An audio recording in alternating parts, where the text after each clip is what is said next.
और बस ये तो गुरु का दर है, यहाँ पर तो हर जगह रह सकते हैं, लेकिन बस आना ज़रूरी है।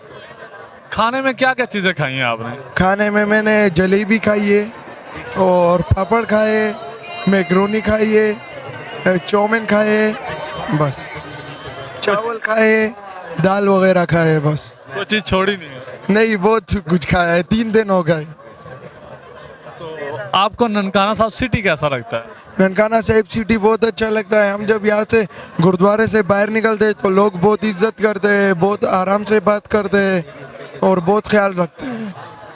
लास्ट में जो आपके भाई बहन या रिश्तेदार अभी तक नहीं आए, आप उनको क्या पैगाम देना चाहेंगे? मैं उनको ये पैगाम देना चाहता हूँ कि उनको चाहिए कि उनको आना चाहिए था और वो हर साल आए ताकि यहाँ पर हम गुरपुरब मना सके और सारी डेकोरेशन ये हमारे लिए करते हैं, तो उनको भी देखना चाहिए कि ये क्या क्या होता है यहाँ पर।